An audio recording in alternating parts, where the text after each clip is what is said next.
sharing the cause is so important.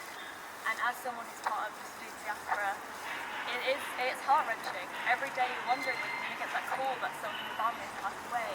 Your family's lost their homes, the homes you used to visit every summer. I haven't been back home in 10 years. They just make so many excuses. Well, I've got this going on, I've got this going on, I can't go home. And now I've lost that opportunity and I don't know when I'll be able to go back home. So I really, really urge you all to continue to share, raise awareness. It's so important.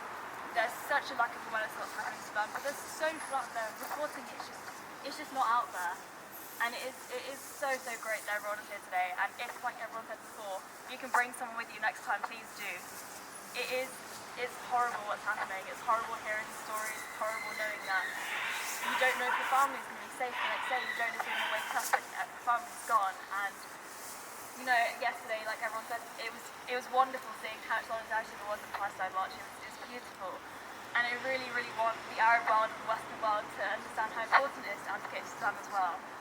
People in Sudan matter, Sudanese lives do matter too. It's not just black lives, it's everyone, they do matter. So please continue to raise awareness of Sudanese people. Thank you. Sorry. And from a very young age, I myself attended with my sister and my dad numerous protests against Bashir. And now today I'm bringing my daughter again to the Sudanese people. And I just want to stress how much this is a war at the expense of Sudanese civilians. It's not for them. It's two opposing powers. Not even, you can't even call them organisations. It's individuals who have greed and they're backed by even greedier people. And it's just disgusting to see how let down they have been by the international community. It's the largest population of internally displaced people. As I think someone said, a million people have fled the country themselves. They've had no support from countries that they're even citizens of. There's been no humanitarian aid, no support whatsoever by the Muslim community, the African community, anywhere. And I'm really grateful today to see that there are so many people turning up, and I hope this is something that gains momentum and continues to push forward, and we see more and more awareness, support, and specifically support of the Sudanese people themselves. I can't stress how important the Sudanese diaspora are to making sure that families, people, their loved ones, their friends, not even their friends, but just the knowledge that their own people, they raise money individually. There are numerous, just giving pages, or even though that infrastructure doesn't work at the moment, you're having to go through private means to raise money and transfer funds to people to support themselves. The communities there themselves have nothing, and yet they support each other. So please seek out grassroots. I'm afraid I don't have anything to offer, but please try and seek out your Sudanese diaspora that are doing things at a grassroots level and support them as much as possible. That's all I want to say.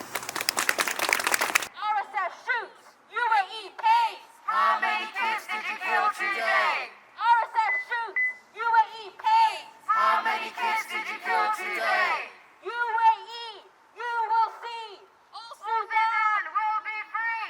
UAE, you will see. All Sudan will be free.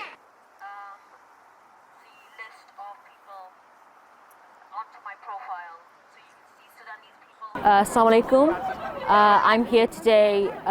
I've organised a protest today for Sudan outside the UAE embassy because of their ties to the RSF, who they are arming and funding. And the RSF are the ones who are going around raping our sisters, including children, in Sudan. And as a Bangladeshi person myself, my people also went through a genocide with a rape campaign. It's 400,000 women were raped, and it's one of the biggest uses of rape and genocide in history. As a Bangladeshi person, I can't let that happen again. It's almost in my DNA that I can't let that happen, especially when I heard about the rape campaigns in Sudan. And also, not just as a Bangladeshi person, not just as a Muslim, but as a human being, and especially a citizen of the UK, it's our responsibility to talk about what's happening, because our government is complicit. The gold that the UAE is looting from Sudan is sent to London, and then the UK sends weapons to the UAE to give to the RSF. It's all just one big loop. We see what's happening here. We're not stupid, and the UAE embassy clearly knows, because we got here and then they took their flag down. They're embarrassed. They care about what the world thinks about them, because tourism in the UAE is such a big sector for them. You know, Dubai is the 5th most popular city destination for tourists to go to in the whole world. We need to shame people who go to Dubai because their money is then used by the UAE government to buy weapons, to give to people, to kill and rape and murder and destroy Sudan just for gold, you know? So it's important that we do something. This is a completely grassroots organization. I'm not even from London. I traveled down on the train because I was traveling down for the National March for Palestine.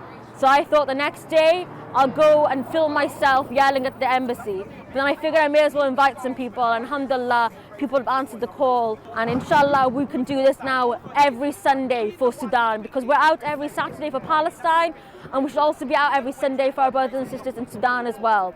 Because there's a genocide going on and we can't let that happen on our watch. We all need to talk about Sudan, we need to share about Sudan. The hashtag on Twitter, Keep Eyes on Sudan, has all sorts of information about it.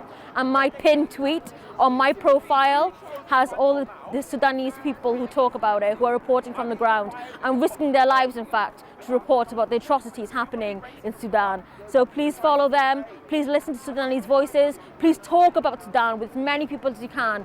We need to raise awareness about this issue because, as I said, this is affecting millions and millions of people. This is the world's biggest displacement issue. And there are 25 million people in need of humanitarian aid. And the international community is not listening. The international community needs to designate the RSF as a terrorist organization. They need to open humanitarian corridors for people to escape and for aid to get in. We cannot abandon Sudan. We cannot fail Sudan as we have failed Palestine for so many years. We can't let this happen, not on our watch. So thank you.